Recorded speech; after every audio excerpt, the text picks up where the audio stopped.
Hi, I'm Quack. And I'm Co. And he's a firefighter, and today we're talking about fire safety, or in other words, Crisis Mode, the cooperative edition of Terraforming Mars Ares Expedition. This is the Board Game channel where every video is 10 minutes or less guaranteed. That means if we run out of time, you're not going to be able to subscribe at the 11-minute mark.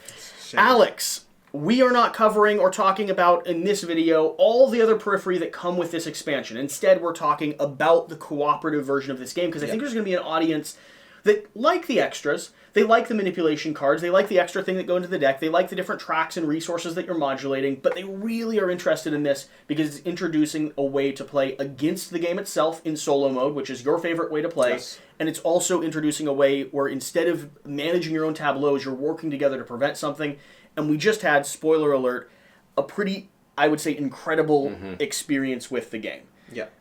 So, do you want to go ahead and set up the idea of Crisis Mode and what it's doing? Absolutely. So for a quick overview, is Terraforming Mars Expedition is a game, came out last year. It's come back to Kickstarter with 3 expansions. There's going to be 2 expansions that add a bunch of modules, a 5th and 6th player, some extra ways to play, and then what we're talking about today is the Crisis Mode. The Crisis Mode is going to be the cooperative version of the game in which you are all working together. You could still play it solo. It changes up the way you traditionally play solo. Yep. The idea is Mars has been terraformed, we succeeded, and now bad things are happening. So things are slowly unraveling, asteroids are hitting the Earth, whatever's going on, and what?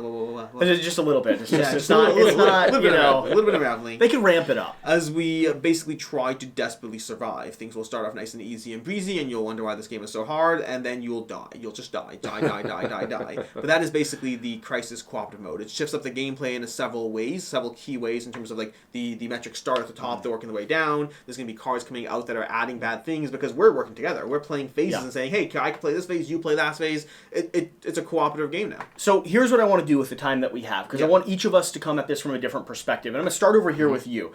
You have played this game twice. You've played a lot of Terraforming Mars, primarily solo. Right. And now you've played cooperative mode 3-player once, and you've played base game 4-player once, like head-to-head with the expansions. What's your sense? Where does this rank? How's the experience in terms of Terraforming Mars architecture? I prefer this game as already I can see cooperative. I love this, and I think I would enjoy it solo as well, because that's the way I enjoy the original Terraforming Mars. Yep. This gameplay that we just finished was enormous fun. It gave me the same feeling that I had with some of these other big cooperative games like a Spirit Island or a Pandemic, where things just escalate, and you have no idea how you're going to be successful, and you just keep going, persevering, and at the end, spoiler alert, you may just find a way to terraform the planet. Worst thing about it so far? You know what? I haven't found, for me personally, I haven't found a worse thing, because I'm looking at this from the standpoint of I had a competitive gameplay, now I've got a cooperative gameplay, and I'm starting to see things that I didn't see the first gameplay. I see things from this gameplay. I'm already excited to dive back in and really understand the economy even better. So, does this supplement, join, or replace Terraforming Mars for you at the moment? I think this could definitely join my collection. Okay. I don't think it would replace Terraforming Mars. But to be able to table this with 2 or 3 other people, 1 or 2, 3 other people, this looks like an experience that I think we would really enjoy. Cool. Alex, you've primarily came out this. Ares was mixed for both of us. So we both have that context, and you like this solo. It has replaced Terraforming for you for in solo gameplay, specifically. Ares has replaced it. With your one caveat, your one module that you introduced. Yes. Which is a little bit more crunch. When it comes to this challenge, because this is really re-emphasizing the solo experience of the game. Cooperative is great, but you're probably going to be playing this module.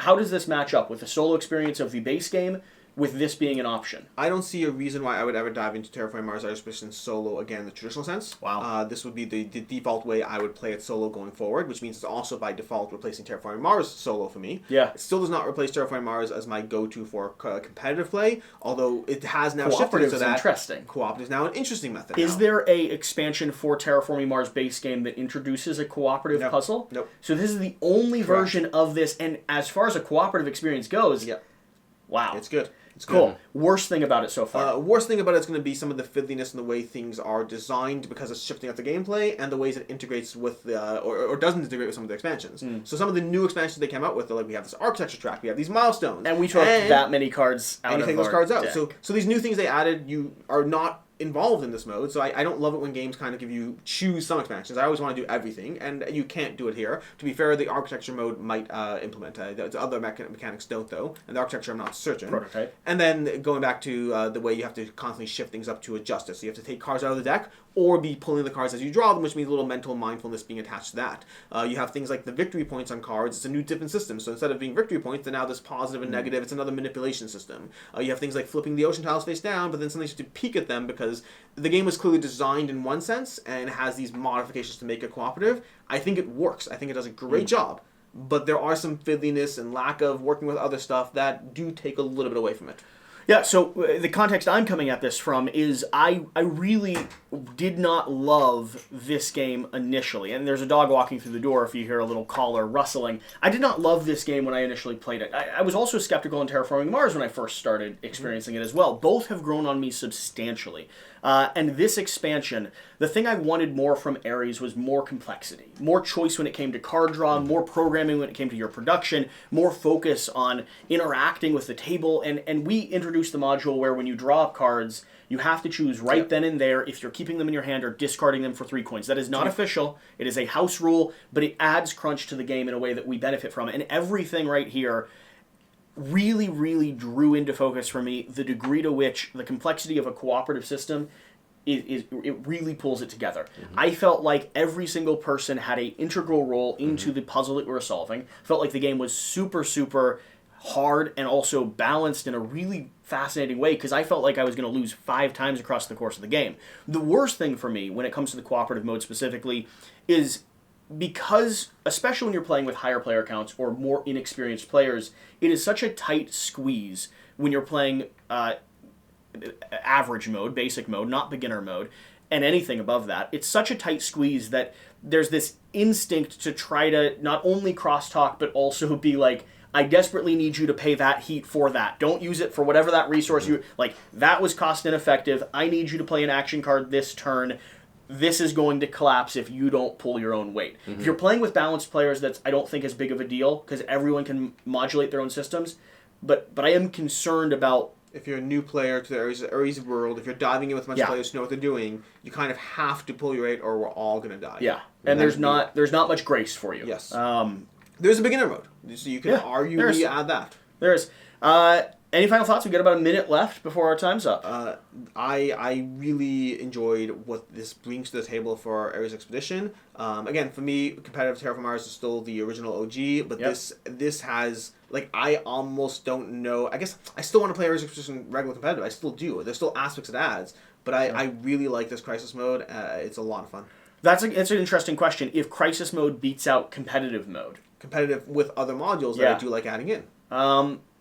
I'm not sure. I really loved cooperative mode. I equally loved our first play experience with the new modules. It beats out the base game entirely. Sure. The entire expansion set, or even if you took one element, took the new cards from the expansion set, take the cooperative mode from the expansion set, any one element beats out the base game. Yeah. Cool. Well, that's been a Quack&Co episode. That's our time. And leave a comment down below if you're intrigued by this game, if cooperative is going to pull you into the Terraforming Mars world, and if I did or didn't stumble over my words there strategically to make you feel like I was suffering. Whatever the case, we'll see you next time. That was clever. Bye.